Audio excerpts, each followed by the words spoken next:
안녕하세요. 오늘도 의사가 못 고치는 환자는 어떻게 하나? 제2권 병 못 고치는 의사 엉터리 의료제도. 황종국 지음 울산지방법원 부장판사, 전 부산지방법원 의료전담 재판장이셨습니다. 오늘의 이야기는 추상적 위헌범에 대한 위와 같은 비판은 한정적 해석의 가능성을 제시하고 또한 이를 촉구한다. 추상적 위헌범의 불법의 근거를 법익 침해의 개연성이 큼에도 불구하고 위험을 감행하는 행위자의 위험성에 두고 행위자가 의도적으로 위험을 배제하든가 또는 위험을 발생시키지 않으려는 합리적인 확신이 인정될 때에는 법익 침해의 위험을 감행했다고 볼 수 없으므로 불법이 결여되어 추상적 위헌범의 성립이 부정된다. 참 어렵네요. 고 하거나 행위자가 특별한 지식을 갖고서 누구에게도 해가 미치지 않는다는 것을 알고 있었을 때에는 금지의 위반은 존재하지 않고 추상적 위헌범의 성립도 부정된다. 이거는 아주 좋습니다. 그죠? 는 견해 등이 그것이다.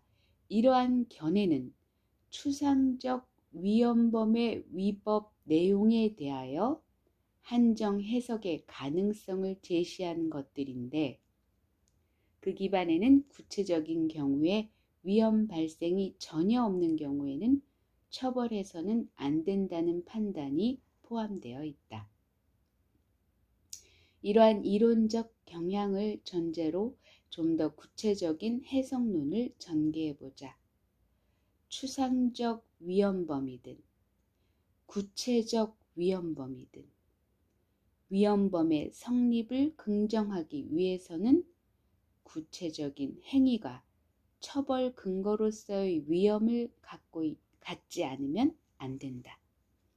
다만 그 위험이 구체적 위헌범은 구체적 위험이 증명되어야 하고 추상적 위헌범은 추상적 위험이 증명되면 족하다. 추상적 위험의 증명은 일반적으로는 법문상 규정된 행위에 해당하는 구체적인 행위가 행해졌음을 입증하면 족할 것이다. 그러나 그것은 그러한 행위를 하면 위험이 추정된다는 것이지 의제되는 것으로 보아서는 안 될 것이다. 의제는 반증을 허용하지 않으나 추정은 반증을 허용한다. 이것도 어려워집니다. 추상적 위헌범의 행위 유형에 속하는 행위를 했다고 그 자체만으로 항상 위험이 생기는 것은 아니므로 추상적 위헌범이라는 범죄 유형 규정이 안고 있는 앞서 본 바와 같은 문제점을 완화하기 위해서는 의제보다는 추정이 적절하다는 것이다. 그러므로 구체적인 경우에 법문상 규정된 행위가 행해졌더라도 법익 침해의 가능성이 인정되지 않을 정도인 때에는 처벌 근거인 추상적 위험이 발생했다고 할 수 없으므로 반증을 허용함으로써 범죄의 성립이 부정되어야 할 것이다. 이러한 견해는 일찍이 침몰, 라블 등에 의해 명확히 주장되었다.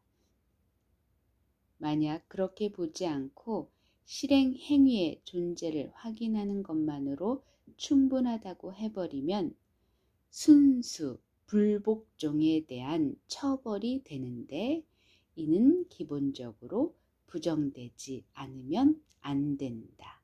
저는 사실 이걸 자꾸 읽으면서 자발적 복종이라는 말이 머릿속에 입속에 맴돌고 있거든요. 사실은 우리가 살면서 자발적 복종을 하는 경우가 많아요.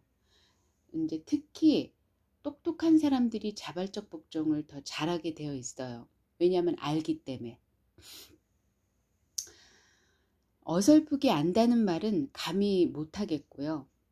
알기 때문에 자발적 복종을 하는 건데, 저는 사실은 그 아는 것이 바람직한가라는 의문을 하게 되더라고요. 그리고 제가 이제 다음 카페에도 글을 올렸었는데, 사실은 그 양방에서 그 과목이라는 게 있잖아요. 진료 과목. 뭐 이비인후과, 무슨 뭐 치과, 안과, 뭐 대장과, 무슨 뭐 여러 가지 과가 뭐 여성, 그러니까 뭐 자궁경부학과, 그러니까 산부인과라고 해야겠죠. 그렇게 아주 막 세분화되어 있잖아요. 근데 한의학의 입장에서 보면 결국에는 다 오장에서 발병의 원인을 찾으니까. 왜? 오장은 발전소, 뇌는 변전소라 했으니, 아니 뇌를 변전소라 했으니 너무 뻔할 뻔짜잖아요. 그러니까 이게 자본과 그 의료가 결탁을 한 거죠. 말하자면 자본과 의학이 결탁을 해서 말하자면 세분화한 거예요. 결국엔 다 오장에서 나온 결과값인데, 그래서 표피, 말하자면 이렇게 드러나는 것을 그냥 잠시 재우는 거는 탁월할 수는 있어요. 양방이라는 게 약을 먹어서. 하지만 근본적인 근치가 되지 않는다는 사실이죠. 그거를 어떤 누구는 분명히 알 거예요. 근데 알고 있는 그분의 자제가 의사라면 이거를 은폐시킬 수밖에 없을 것 같아요. 근데 다행히 제 주변의 지인들은, 아니 그러니까 지인이라기보단 혈연들은 다행히 의사가 없어요. 그래서 제가 이거를 부르짖을 수 있을 수도 있어요. 근데 안타깝게도 이런 일을 종사하고 계시는 분들, 이걸 알고 계시는 분들의 그 자제분들이 의사이거나 한의사분들이 많을 거예요. 그렇기 때문에 이런 그 진실 앞에 숙연해질 수가 없는 거죠. 그러니까 이제 은폐를 할 수밖에 없는, 그러니까 뭐 입으로는 맞습니다 할 수 있을지 모르겠지만 막상 그 삶 속에서 이것을 구현을 하려고 한다면 그러니까 살을 에이는 그런 그 결기가 없이는 이런 그 진실을 노출하는 일은 정말 힘들 거예요.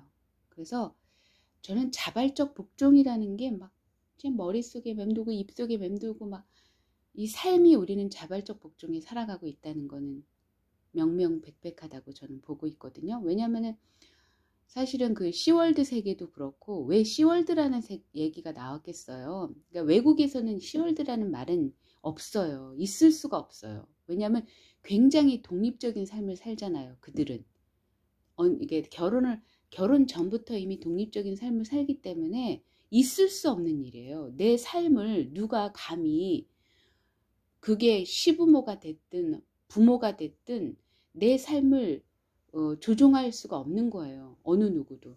내 삶은 내 거니까. 왜? 내 인생을 대신 살아줄 수 있는 사람은 아무도 없어요. 남편도 안 되고 자식도 안 돼요. 그런 생각을 가지고 있기 때문에 서구인들은 시월드라는 말이 있을 수가 없어요. 근데 우리나라는 그 충효라는 그 말하자면 굴곡된 사상이죠. 굴곡된 사상의 결과값으로 이게 그냥 막 얽히고 설겨서 그냥 그렇게 살아가는 거예요. 자발적 복종으로.